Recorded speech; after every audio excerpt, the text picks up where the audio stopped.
Perhaps we need some outside universal threat to make us recognize this common bound. I occasionally think how quickly our differences worldwide would vanish if we were facing an alien threat from outside this world. And yet, I ask you, is not an alien force already among us?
We were in the process of the early stages of building. We drilled 4 large tunnel-like holes.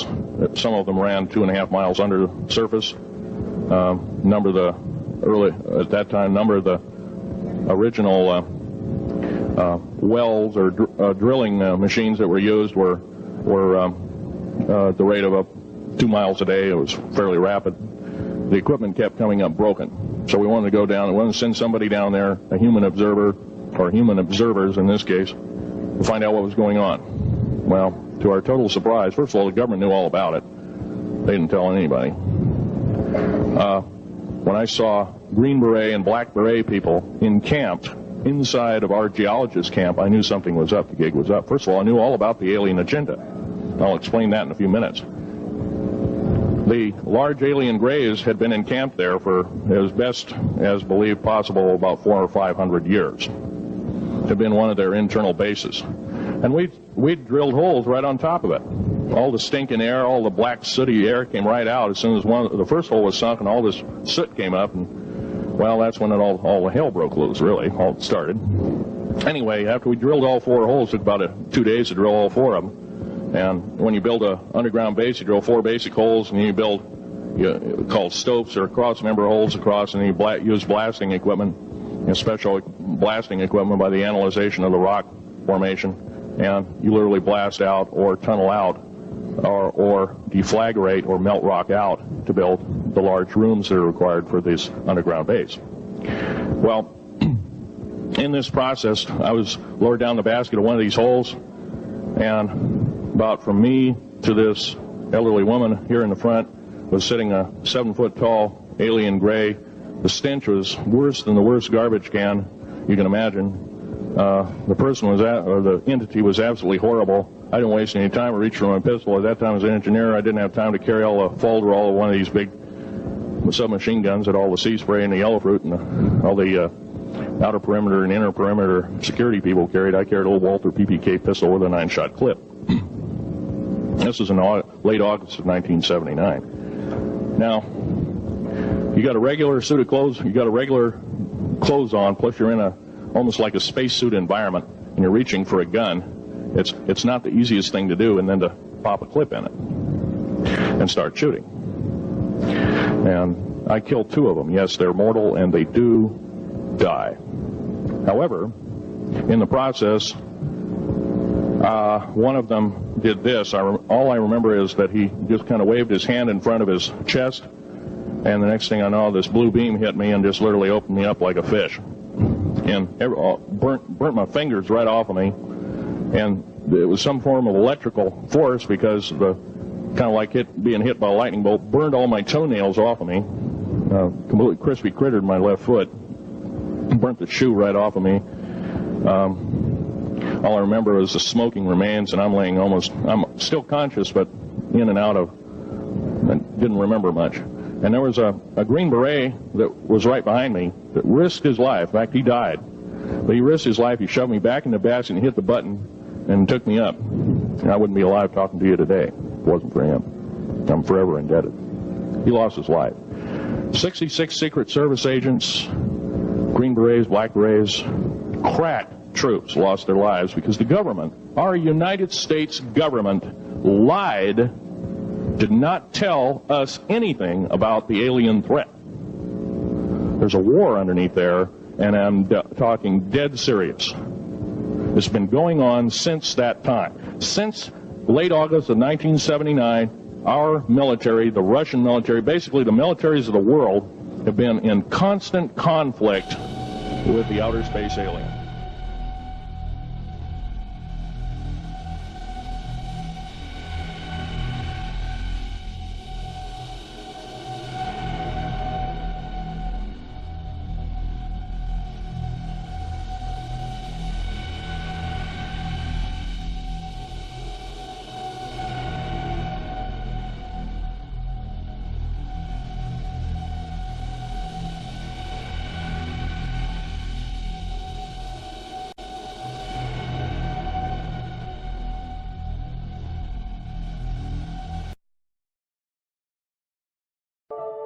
Is not an alien force already among us?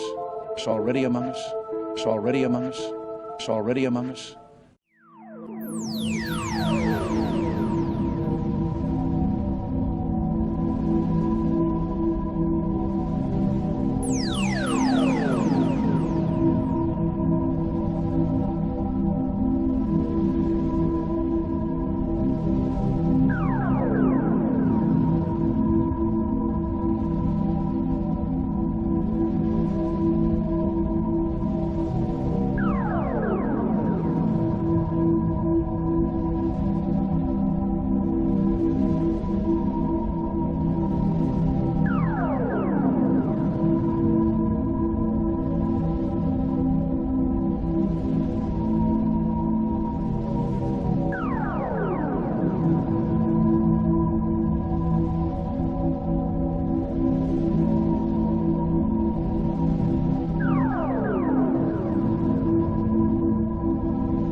force already among us? At this stage, the rocket was traveling between 11 and 14,000 miles per hour when a saucer-shaped craft entered the frame. It flew into the frame like this, and it shot a beam of light at the warhead. Now, remember, all this stuff is flying at several thousand miles an hour. So this thing fires a beam of light at the warhead, hits it, fires another beam of light, and then flies out the way it came in. And the warhead tumbles out of space. Now, when the lights came on, Major Mansman turned around and looked at me and said, "Were you guys screwing around up there?" And I said, "No, sir." And he said, "What was that?" And I said, "It looks to me like we got a UFO."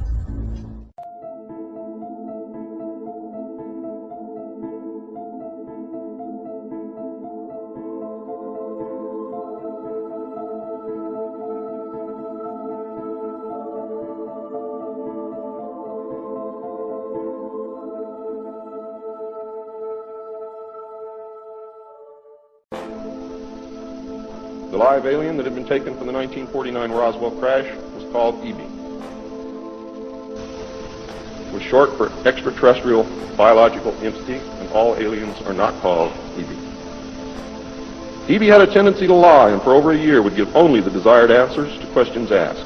Those questions which would have resulted in an undesirable answer went unanswered. At some point during the second year of captivity, he began to open up, and the information derived from EB was startling, to say the least.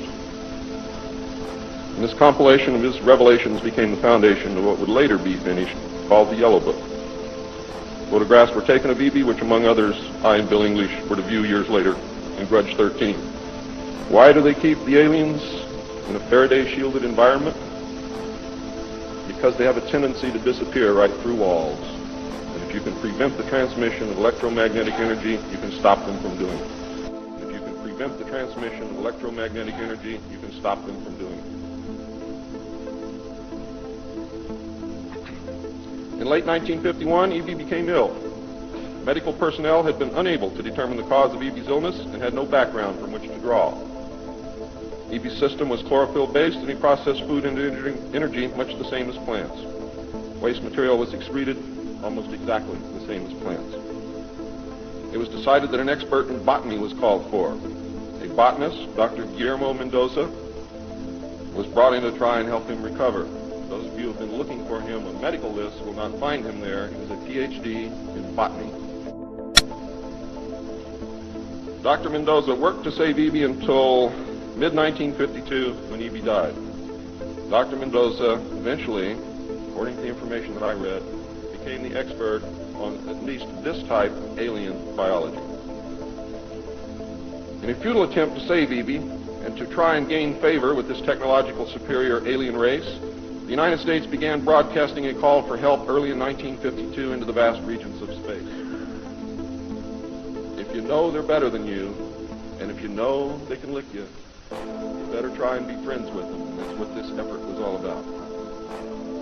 The call went unanswered, but the project continued as an effort of good faith. President Truman created the super-secret National Security Agency by secret executive order on November 4th, 1952, and until recent years, there wasn't 1 in 50,000 people in the United States who even knew it existed. Its primary purpose was to decipher the alien communications and language and establish a dialogue with the aliens. This most urgent task was a continuation of the earlier effort and was codenamed Sigma. The secondary purpose of the NSA was to monitor all communications and emissions from any and all devices worldwide for the purpose of gathering intelligence, both human and alien, and to contain the secret of the alien presence.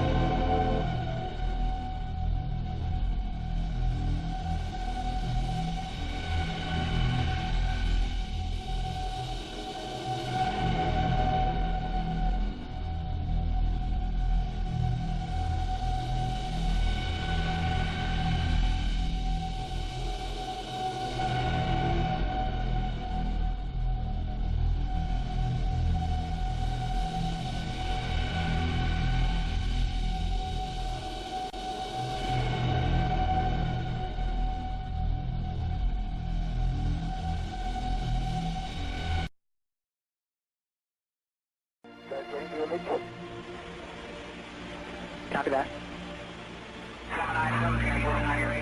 7 cleared. 7, go ahead. I'll talk to you at 10 o'clock high. This is Houston. Say again, 7? Yeah, I'll talk to you at 10 o'clock high.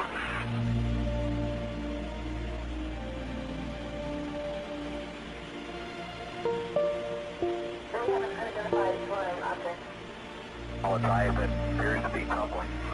It just seems to be tagging along with it.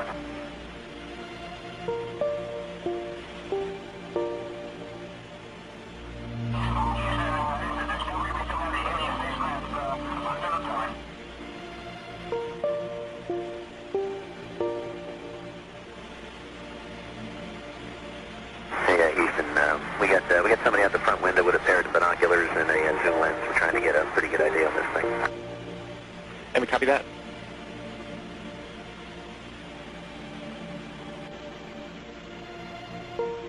Okay, I don't know if you guys are still tracking it with the camera.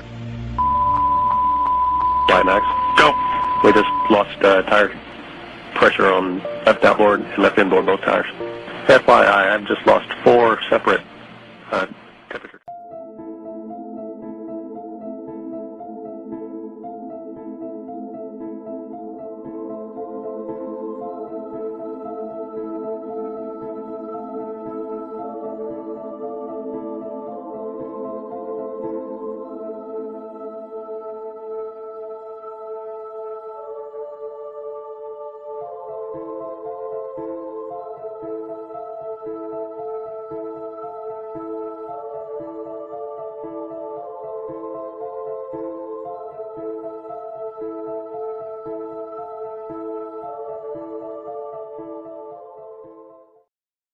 Is not an alien force already among us? It's already among us? It's already among us? Padre Balducci, allora, lei che cosa risponderebbe a quanti sostengono che gli alieni sono già fra di noi? Non si può più pensare è vero, non è vero, sono veri o sono falsità, ci si crede o non ci si crede, no. Oramai ci sono varie considerazioni che fanno dire con certezza che l'esistenza di questi esseri c'è, non si può dubitare.